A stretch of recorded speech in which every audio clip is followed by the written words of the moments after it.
Welcome to this family thing. We are made up of Scott, Kayla and Mimi. We're currently living, working and travelling around Bali, and we're sharing our journey with you here on YouTube. We've spent just over a month in Ubud, and whilst we were here we did lots of activities, so we've compiled a list of 13 amazing and fun things to do if you're visiting Ubud. Whether you have children or you don't have children, this list is going to be hugely helpful for you. There's going to be lots of things on here that will keep you busy if you're visiting this area of Bali, so keep watching. The first one on the list is Mason's Elephant Park. Honestly, such an incredible day. It's a day that I'll never forget. We were so close with the elephants for such a long time, just constantly feeding them. You pay for a big basket of like fruits and vegetables, so you can feed them as much as you want to spend on their food. And you get so close with them, you can touch them and be around them, and it was just incredible, such a great experience.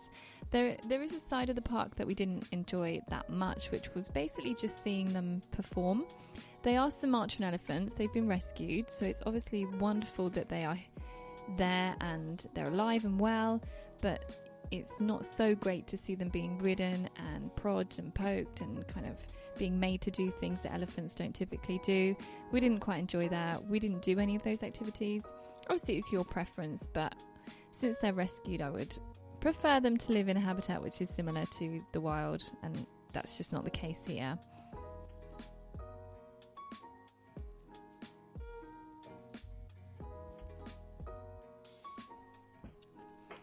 Next one on the list is Tagalalang Rice Terraces.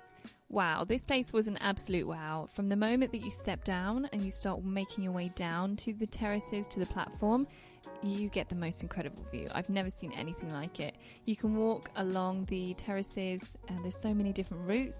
We didn't take any of those because we have a 4-year-old, but we got to see some amazing things and be in the environment. It was just great. So definitely would recommend that if you're visiting Ubud. It's just outside of Ubud, doesn't take too long to get to.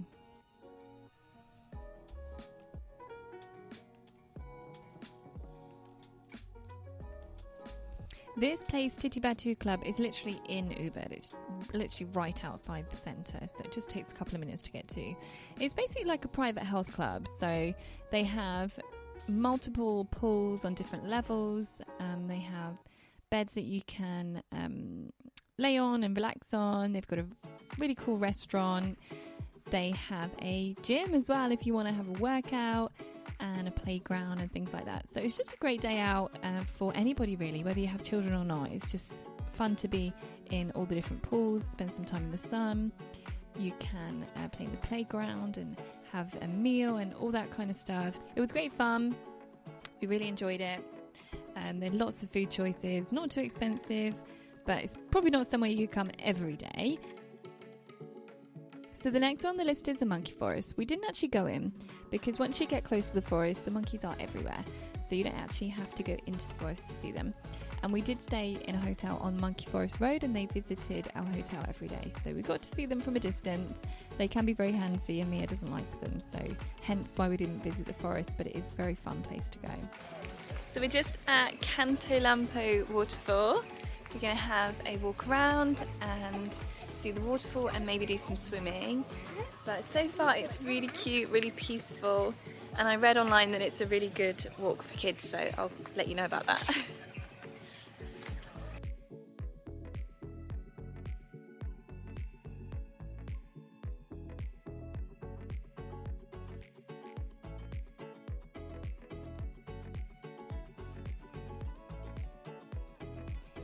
So Canto Lampo waterfall was so easy to climb down to. Some of them can be quite tricky, but this one is very well maintained, and yeah, a few steps down and you're there pretty much. Maybe more than a few steps, but easy anyway. It's super beautiful. It's in a kind of like rainforest type place, completely surrounded by beautiful trees. But as with any popular waterfall in Bali, they are busy. So yeah, don't expect to have it to yourself and have that kind of tranquil vibe that you would want with a waterfall, because with a popular one like Canto Lampo, it's not really possible. One thing that was surprising was they had toilets and changing rooms. So it was a kind of nice addition, I suppose. When you're all wet and you want to get changed and dry off, it's nice to have good facilities. But yes, it was very busy. But nonetheless, we had a great time. We played around in the water and had an explore. And Canto Lampu is just very unique. The way that the water cascades down the rocks is really amazing to see.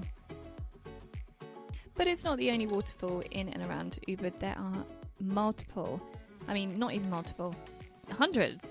They're everywhere. So many beautiful ones. So just have a Google and see what you can find if you don't want to visit this one. The next thing we did was visit a spa. When you're walking through Ubud, you can't really walk 100 meters without coming across a spa.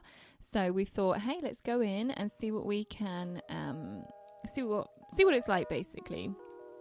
So Mia and I had a pedicure, which was super nice for her. She's never had that done before, so it was a really unique experience. And it was nice as mum and daughters to do this activity together. And I think it's something that she'll always remember. So yeah, she was a little bit nervous about having people touching her feet, but she kind of got through that, and then she enjoyed it and picked her colours, and yeah, they were just fantastic. It's so cheap compared to the UK as well. You're looking at £4 just to get a manicure and a pedicure individually. So yeah, super cheap, and they treat you so well. So we definitely recommend that. Can I? What's your name? Christina. Nice to meet you.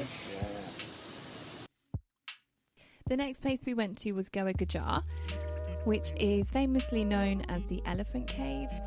If you Google it, you'll know what I mean. It's super unique. So just be warned, if you come in here, there are people who want to guide you around, do like tours. They don't initially tell you that they're going to charge you, so it's always good to ask. If someone is offering a service, usually there is a price attached. It wasn't expensive, it was like 10,000, which is like 50p. But we just want to kind of meander, take our time, walk around. And then, if we want to learn a bit more, then we can obviously ask people. But yeah, we're quite happy to just kind of take our time. So just be aware of that.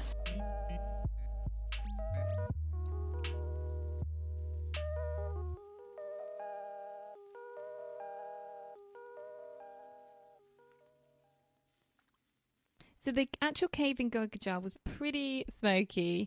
They do like their incense in Bali. So it was, you couldn't really see in there. It was not somewhere you want to hang out for too long. But the reason it's on the list is the grounds were absolutely incredible. It had the most beautiful forest, ancient trees, little stepping stones and tiny waterfalls. So definitely go just for that, really, and see the cave as well. Something you just can't miss when you walk through Ubud, makes it quite a unique place, is all the markets on the streets, completely full of incredible handmade items. You can find toys, instruments, clothes, everything's made so beautifully. They're so clever here at making so many things by hand. So yeah, visit the markets. They're dotted around everywhere, and see what kind of bargain you can get. It's just such a fun thing, making your way through. It's so colourful, and speaking to all the locals, and they really appreciate your custom as well.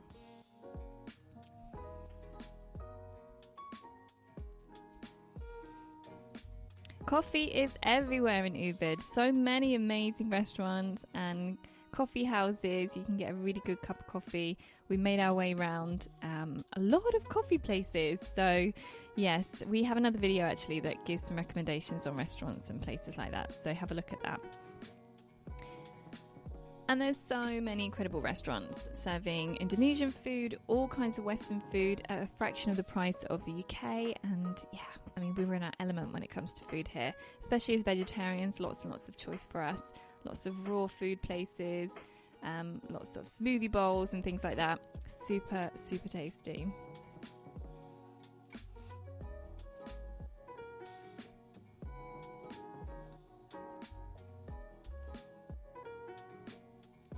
So in the centre of Ubud, there is the Palace. You can visit it, have a look around, but every evening they have a Lagong dance, which is super traditional. It's a really cultural, spiritual place. So watching a Lagong dance is quite a unique experience, and it's a really cool thing to do if you're looking for an evening activity. Another thing you can do is go to Clear Cafe, a pretty famous cafe in Ubud because of its design. It's a very outdoors, indoors feel. It's got the most amazing door, one of those circular kind of Japanese doors. It's lots of floor seating, fish tanks all around, beautiful trees. Just, an incredible place to visit. It was a bit of a wow moment when we walked in. I really felt like we were in Bali. I was like, wow, this is an incredible place. I've never been anywhere like it. And the food's really good too. So you can't go wrong. You'll enjoy it. The staff are really, really nice. And another unique thing, you take your shoes off. So, I mean, I love having my feet out, so I didn't mind that at all. So that is the end of the list. I hope that's been helpful. If you're visiting Ubud, have an amazing time. And don't forget to subscribe to our channel.